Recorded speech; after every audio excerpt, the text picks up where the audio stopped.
Hello everyone! Ever wanted to remove a person from your photo using Canva? Today, I've got you covered. Let's jump straight into it. First, navigate to Canva and upload your chosen photo. Once uploaded, tap on the image. Here's a tip. Set the image as the background to ensure it covers the entire canvas. Next, let's dive into editing. Look out for the option titled Magic Eraser. Gently and slowly start erasing the person.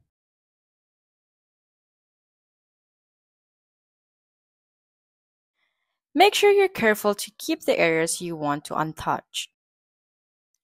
Once done, give it a moment.